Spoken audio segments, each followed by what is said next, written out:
Rivals of Aether. The Smash Bros. Series is arguably the greatest fighting game series of all time. Across 6 different entries, the series has consistently achieved critical acclaim across the board. Most people find the gameplay of the Smash Bros. Series to be deeply engaging. Hundreds of rule set variations, multi-dozen character rosters, and when you're not up to fighting, you can chill out with the expansive single-player modes. Needless to say, the basic structure of Smash Bros. Will satisfy most consumers. But for some, all of this is not enough. But before we begin, I have a simple request. Just turn off the lights. Much better. Now, as I was saying, between the countless hours of fun you can have normally, some players opt to go down let's just say, peculiar path. One that alienates almost everyone outside their dark circle. What transcends mere mortals into children of Icarus, and the highest honor changes from the best of the neighborhood to the best in the entire world. But beware, my friend, for you may fly too close to the sun. Welcome to the world of competitive Smash Bros.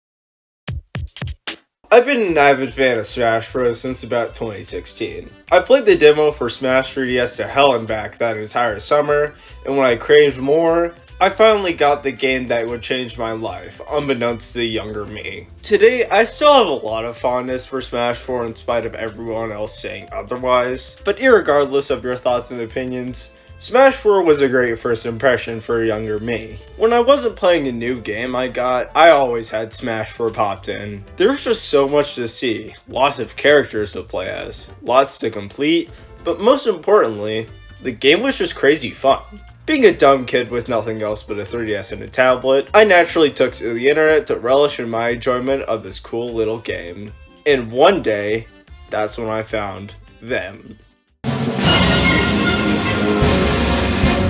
Alpharad, who I'm pretty sure is known as the Pokemon guy today, but correct me if I'm wrong, was the most popular Smash Bros. YouTuber at the time. I clicked on Kirby the Best as it popped into my feed, and it was incredible. To this day, I still love coming back to their old videos every now and again. But back to competitive Smash for a bit, because Alpharad's channel really got me into the nitty-gritty of competitive Smash. It introduced me to the concept of banned stages, the tournament rule sets in Smash Bros, what characters were good, so on and so forth. It was the first game where I really felt like I could discover anything about it, and that passion for Smash Bros is bordering on a decade now, which is kind of insane to think about. It's persisted through an entire game, another DLC cycle, a global pandemic, and an emerging top-tier threat. But I did find another game in the series that would eventually become my favorite competitive game. 2 summers ago, one of the greatest tournaments in recent memory would happen, Supernova 2024. In Ultimate, we had all the best players getting sent to losers early, Sonic's making an insane comeback to Grand Finals, with Spargo debuting his new Roy secondary to claim the tournament. But outside of Ultimate though, we saw something very interesting in most of the Smash games. Uncommon characters were absolutely dominating Supernova. For Smash 64, no Kirby player placed within the top 8. Brawl saw a Sheik player make the top 8. Smash 4 was won by a NES player of all things. But biggest of all, in Melee, there was Junebug's 3rd place run with Donkey Kong of all characters. Melee is infamous for its cutthroat character balance. Mid-tiers have a reputation for being practically useless within Melee. And while those conversations aren't completely unfounded, this was a major shakeup for those kinds of discussions. And it wasn't just Donkey Kong either.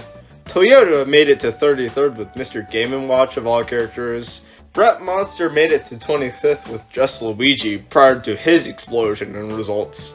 And Plup, longtime Melee veteran, made it to 9th with just Samus. Now, all this is to say that this inspires a man. I'd been a casual Melee watcher for years at that point, but I never really even tried Melee at the time. It always felt so much more intimidating than I was used to, and I cannot tell a lie. I booted up Slippy once, and I was immediately hooked.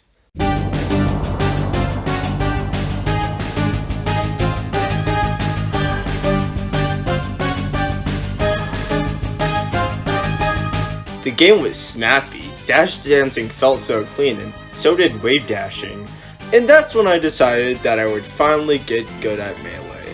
Thankfully I had a few friends who had a bit of a history in the game, so I hit some of them up and started grinding. And who did I grind, you may ask? Well, that's a long story. So when I was going into Melee, I really had to dig deep to find my main, and initially that answer came to me in Jigglypuff. Jigglypuff did what I couldn't do at the time, play Melee. Jigglypuff is known for being far less technical than any of the other fighters in the game. She has a lot of cookie cutter bullshit that, while not guaranteed by any means, will easily infuriate the casual unranked player. In turn, the opponent can kill her in only a few hits, so it's not a free win by any means. In order to utilize Puff to the max potential, you have to play good defense and offense at the same time. Good defense is a must since you die in a few hits, but having a good offense is also quite important, because Jigglypuff has a lot of good options to take stocks. Her aerials are some of the best in the entire game, and she has Rest, a one-shot KO move that also has a ton of lag if it misses, essentially guaranteeing that you die. It's a high-risk, high-reward playstyle that I really liked, seeing as how I liked Little Mac and Ultimate at the same time, who also uses a rather call-out-heavy playstyle. My second most used character was Luigi. This guy had one thing alone that made him a joy to use. The wave dash. Wave dashing is a defining technique in Melee, and thankfully it's one of the easiest to perform in the entire game. If you jump and then air dodge into the ground, your character glides along the stage at varying distances. Holding at a smaller angle will see you a very small wave dash, but if you hold out, you can wave dash a pretty decent distance.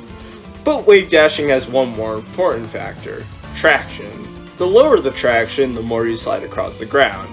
And Luigi, who runs around like he's on ice, has the absolute best wave dash in the entire game. And given that wave dashing is the primary movement tool on a lot of characters, yeah, Luigi can be surprisingly difficult to get in on. But wave dashing on any stage I want was like no other experience to me, and it really did sell me on Melee. I think Luigi is one of the most satisfying characters in the game. He can move around the stage at unpredictable speeds, and his punish game is pretty solid.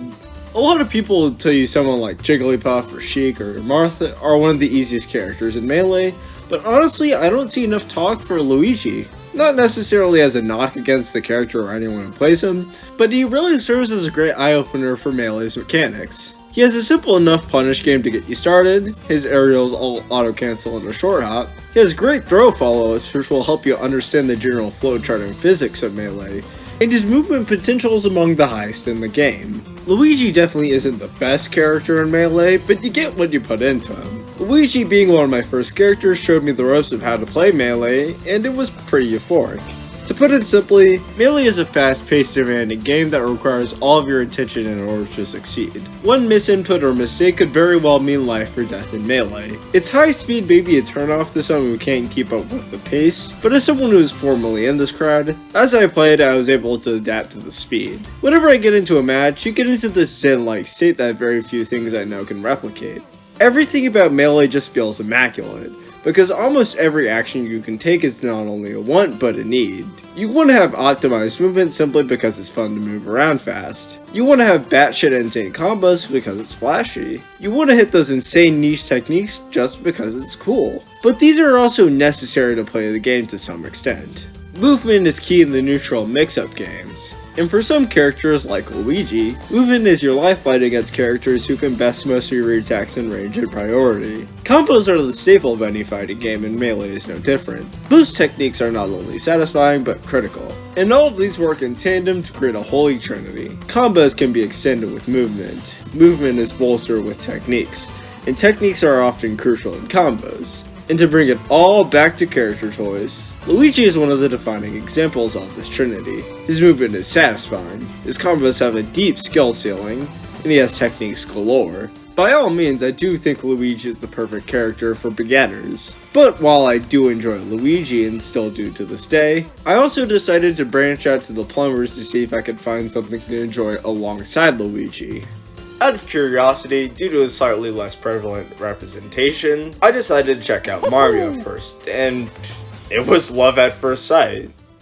Melee Mario, not Dr. Mario, I mean Melee Mario. I cannot explain why, but like, when I just started playing Melee Mario, everything in Melee just clicked to me. I did have some experience with Mario in other Smash games, but genuinely nothing feels like Melee Mario, whether inside or outside of Smash. Genuinely, I really have no explanation for why this character is just so fun to me.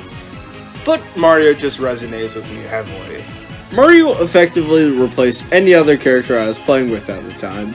I still pilot him today, alongside the other two plumbers as well. To this day, I still think he's one of the most underrated platform fighter characters. But I also stayed with Mario for another reason, his representation. Because this Smash Wiki blurb gets really depressing to read by the day. Seriously, complete weird-ass retired player switch to Marth, joke character retired player, and Noon. Sozin is also an amazing player that didn't get the spotlight here, but he also really doesn't travel to tournaments. As a result, Mario's representation is really in the gutter most of the time. Props to Noon and Sozin though, they're doing a lot of good stuff with these characters, and if you want to look at a good combo video, I highly suggest checking them out. But if you're new to Melee and want to know who to main, I suggest this for you. Imagine your personality, and what character embodies that the best. As corny as it may sound, your main is usually an extension of yourself, or at the very least, the gameplay you enjoy the most. You can be a fast-paced, finger-breaking player, or present a calculated, more reserved style. Personality-wise, I love my mains. It is the reason why you hear Jigglypuffs whenever I say fuck. But now that I made Mario, it doesn't really fit anymore. Alright, let's try this again. 3, 2, 1, fuck. Alright, much better. And hey, if you're new to the game, feel free to experiment with your character choice every now and then. While I haven't switched mains too often thus far, that's not to say I don't play every character, except Samus. But if one character isn't up your alley, there's a good chance another will suit you just fine. Fox, for example, is the fastest character in the game. He can turn the tides of battle fast, and he has an extensive combo route, but all of this requires pure skill, extensive technical ability, and also barely matters off stage.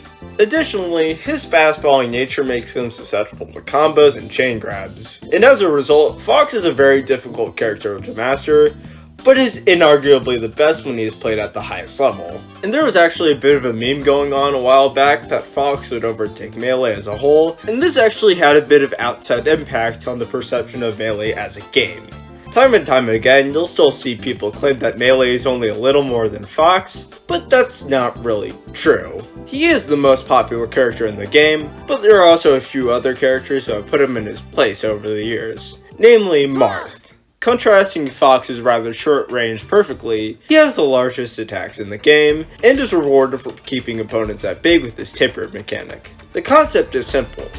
Hitting the blue part of his sword will lead to a diminished attack overall, but by hitting the white part, aka the tipper, leads to a great increase in kill power and damage. And given a myriad of movement and spacing techniques, Marth can get away with chaining multiple tippers together, but can also intentionally hit sour spots for the reduced knockback in order to better set up for combos.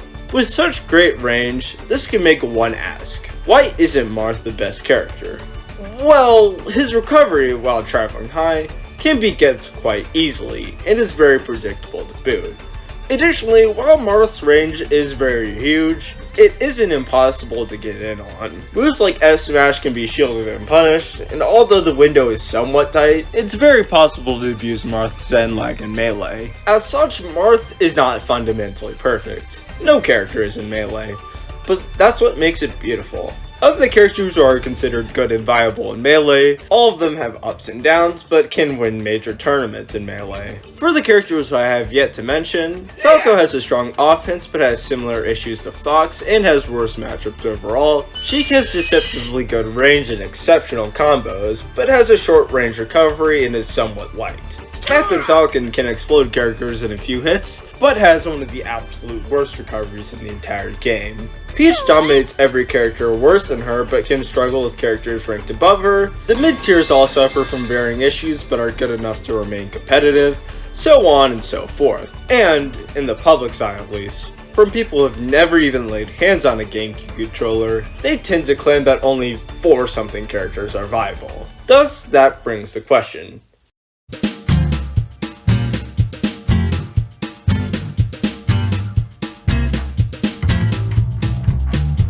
Melee has 26 individual characters, but only the upper echelon of them are considered to be quote-unquote viable. Viability is a confusing, giant gobstopper of an idea with various tiers, but the rundown is this. Characters are ranked to how well they perform at notable tournaments, with these tournaments including some of the best players in the world, and how likely those players are to main said characters. Of these characters, as of 2026, Fox and Marth have the most consistent major wins, primarily from Cody Schwab and Zane respectively, but a few other players have managed to break through with these characters in the past. Then there's the slightly lesser common Falco, Sheik, and Jigglypuff. A part of the reason I have to draw the line here is because of the players Cody and Zane. It's genuinely not a joke to say that the two are just genuinely way too good at Melee. Since 2020, the two have been farming almost every major they've attended since, and in 2025, only one major went to a player who wasn't them, that player being Hungrybox,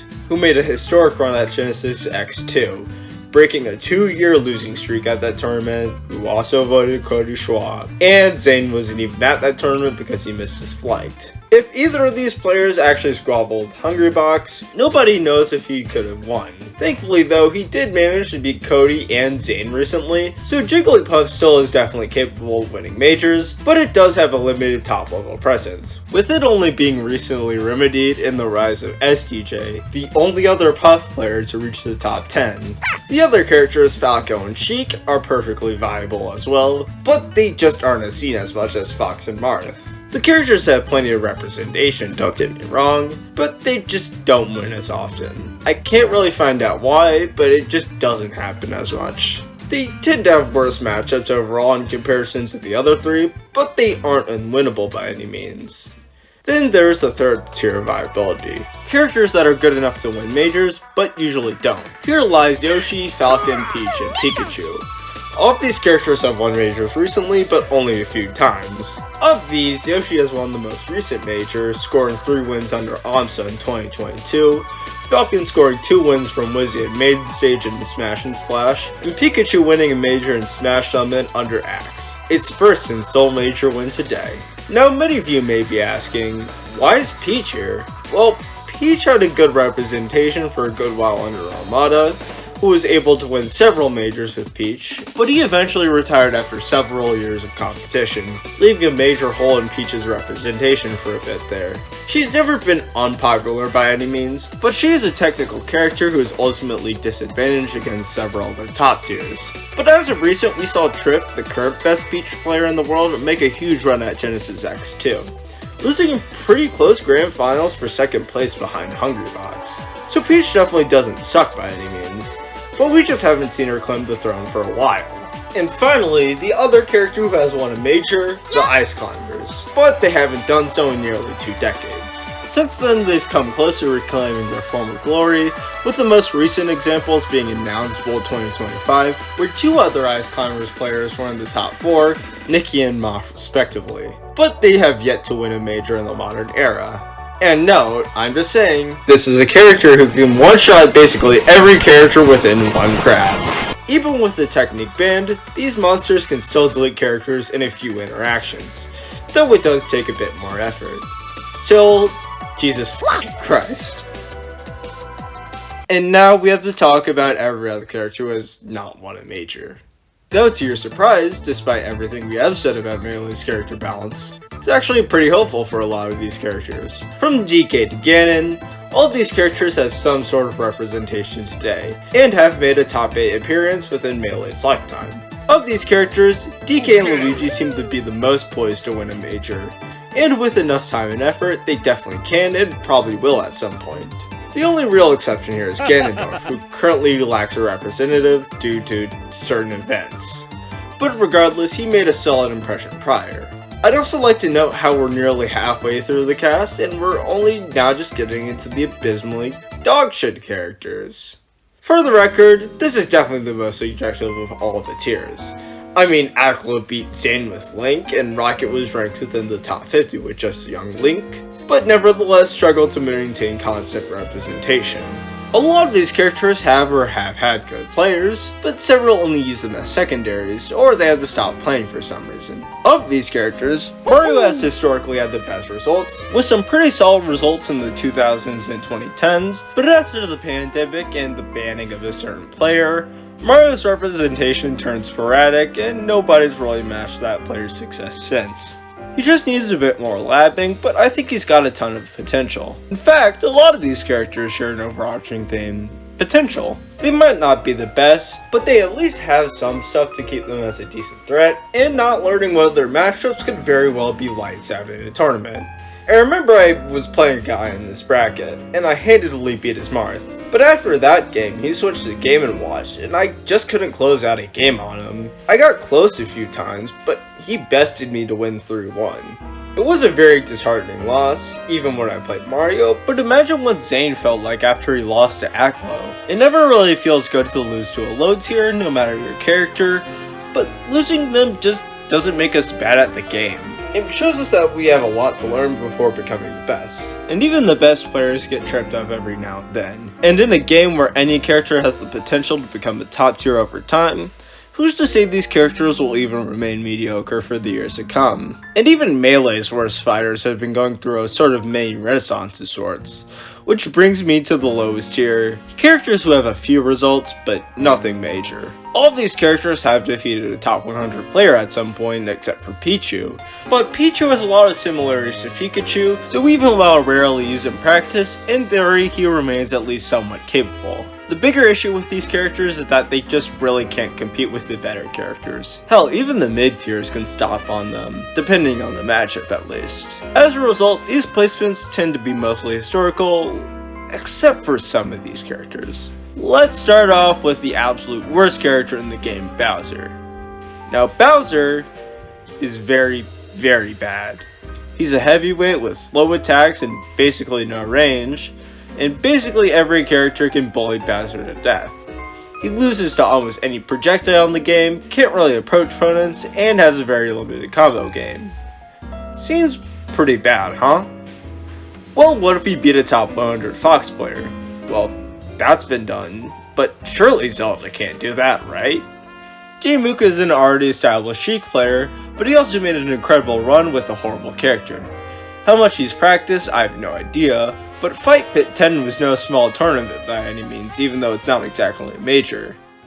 What makes Melee's low tiers so endearing to me is that, in spite of it all, they're still playing Melee, in ways other fighting games can't really relate to. Even when you're getting beaten down 2-0 on your last stock, no matter what, there's always a fighting chance to win.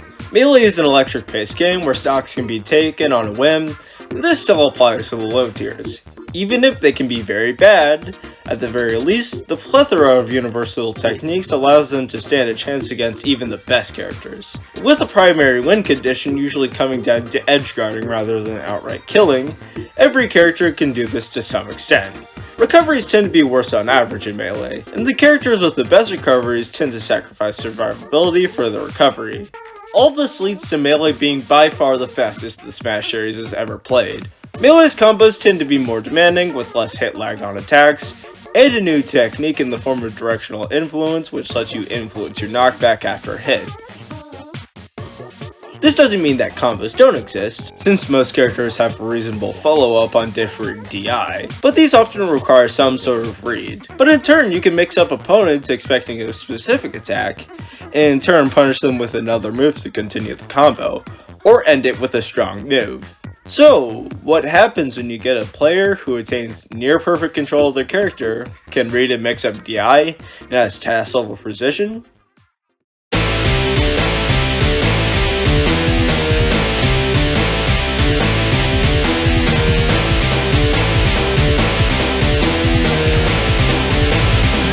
Dude, what the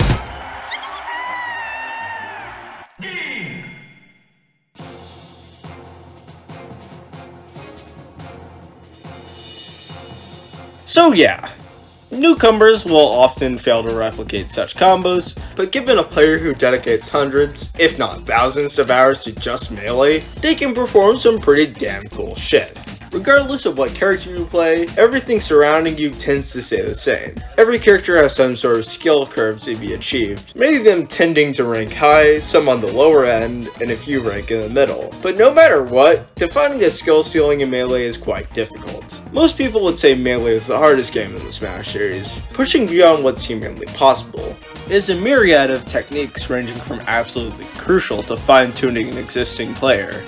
Without becoming a human encyclopedia, here's a quick short list of important Melee techniques. I mentioned wave dashing earlier, but that technique also enables a few more. Ledge dashing, which allows you to counterattack opponents hanging out on the ledge, wave landing, which lets you slide upon landing, wave smashing, smash attacking out of a wave dash, triangle jumping, which trades distance for invincibility, so on and so forth. Dash dancing is a movement technique which allows for ambiguous movement. It's done by simply flicking the stick back and forth and is very fun to do.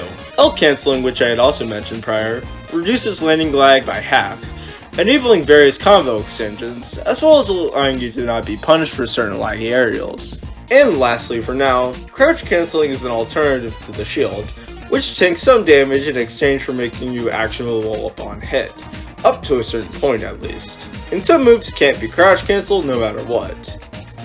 But all these techniques do a great job of showing off how deep Melee is as a game. Many of these techniques are not intended, and to some that may be a detriment. After all, Melee is a notoriously crunched game, at little over a year development. But for someone who has put hundreds of hours into Melee, I can only say one thing: this shit feels good to hit. Melee feels quite responsive down to a single button input. It feels tight, but in a good way. Wave dashing, L cancelling, dash dancing, all these feel excellent to do. Put to others, including myself, it only makes us ask, what's next?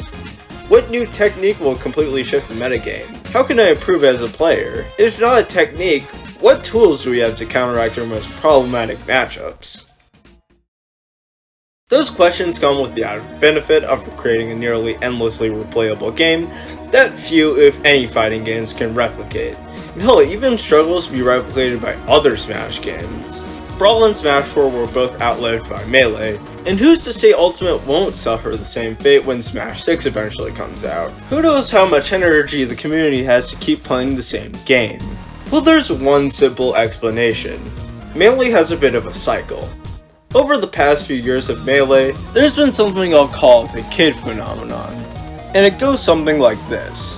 The future players in Melee idolize those who put in the work to be the very best at the time. Over the years, as they train and play at an increasingly higher level, the old guard is ready for their sunset, and in their place lies the newer player is ready to claim the throne. Or at the very least, if they don't retire, they'll eventually surpass the older generation of players. This phenomenon has been documented only a few times to my knowledge. Once in the early 2010s, and the latter somewhat recently. The first was after the release of the Smash Bros. Documentary, a YouTube series documenting the history of competitive Smash Bros. Up to that point. So just about Brawl and before. It's hard to put into words just how impactful the documentary was, amassing over 4 million views, which makes it stand as one of the most recognizable Smash Bros. Videos of all time.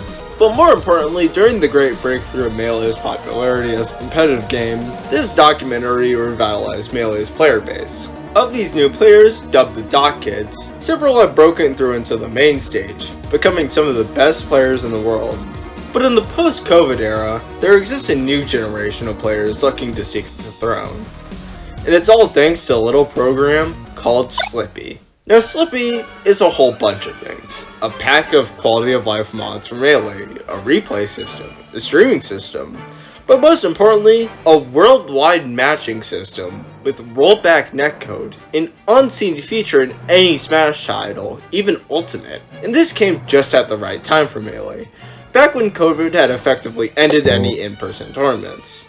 Netplay did technically exist at the time, but Slippy refined it to the point where it's basically offline play except on your computer. And being not too much more complicated than just installing Dolphin and getting a competent Melee, you effectively just opened a whole new generation of Melee players. And given an entire pandemic where most people had nothing else better to do, and you had a major resurgence in Melee's popularity. And of these people, several newcomers and literal children fresh out of high school debuted out into the scene. The first player to really highlight this new trend was OG Kid, who, fittingly enough with his name, is the first player born after Brawl's release to be ranked within the top 100, at just 16 years old. And in the following year, Rat Monster, a literal high schooler, made a huge breakout onto the scene, debuting on the summer rankings at a cool 30th place. But even prior to his rise in 2025, he double eliminated the late Melee legend Hacks, who had this to say about the young competitor.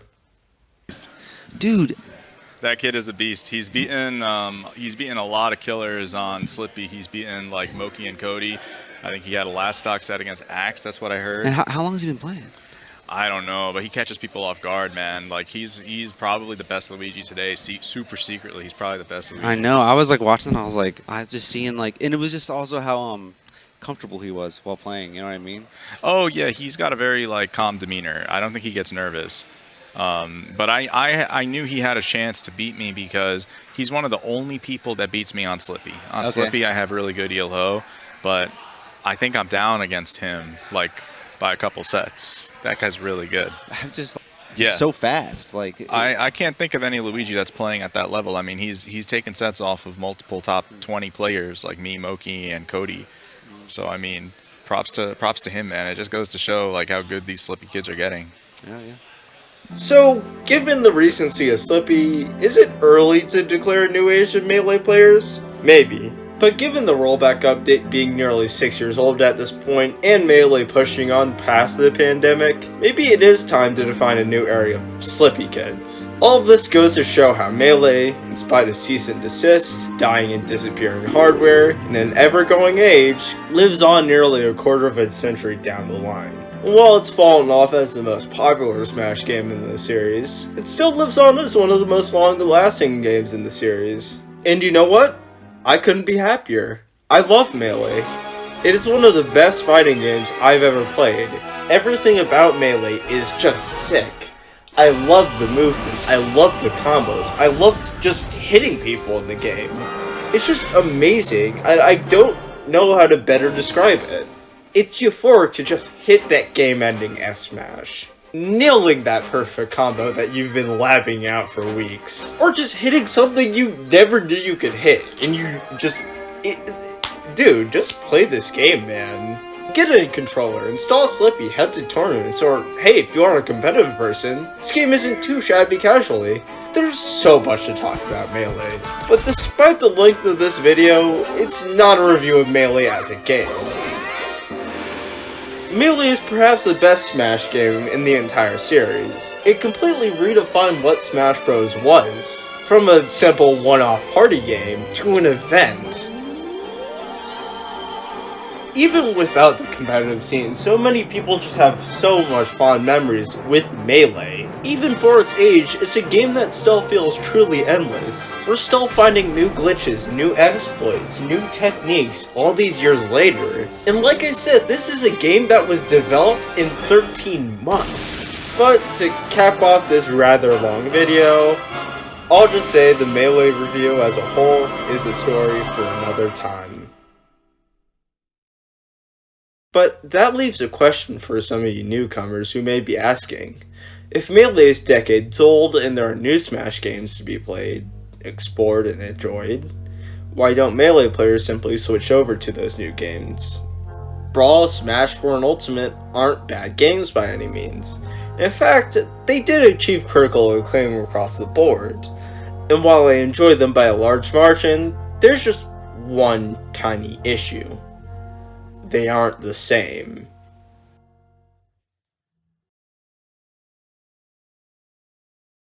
Hey guys, zeusdeegoose here. Yeah. This is just kind of a one-off video. I know I said I wanted to kind of branch out for Mega Man for a little while. We'll definitely get back to him after a while. I'm planning on covering him more in the latter half of the year, you know. This was a video on Melee, and just Melee alone, because it's one of my favorite games of all time, and I just really wanted to express how much this game means to me. It's just such an impeccable game, and I was just wondering, what else couldn't I cover? And that was just like everything after Melee, and I'm not a fan of like 1 hour videos, but like Melee is just such a great game, and I cannot emphasize that enough. You just play Melee. So the next video is just going to be about why Melee is popular all of these years later. Oh yeah, I still gotta get Nasby out, that's the thing. There's going to be more Smash content coming down in a few days or so. Or, sorry, not days, because this is zeusdeegoose after all. I don't upload that often. But yeah, so part 2 is going to come out, and we'll just see what happens from there. I don't know exactly what else I'm going to cover after Melee. I might also just start with Mega Man early. So yeah, that was another zeusdeegoose video, and a third soapbox.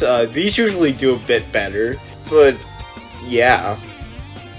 It's zeusdeegoose. I don't know what else you want me to say. I've announced a few videos, like before this, so I'm just, if you want more updates on zeusdeegoose, you just gotta stay with the channel. I will literally announce like any video on a whim in these like epilogues, so just make sure you're subscribed, all of that good stuff, you know. I would be if you guys are interested, of course. I would love to like use zeusdeegoose disc 2, as I'm calling it now, a little bit more, because that video is basically a shit channel. Like, I dump VODs there, I dump like these half-baked combo videos there, so if you just want more zeusdeegoose, check over there. But I'm also gonna, I'm not planning on it, but like, if you guys are interested, of course, I would love to make a video just interviewing top Melee players. Other than that, I don't really have anything else to bring up right now. I'm kind of just working on other stuff right now.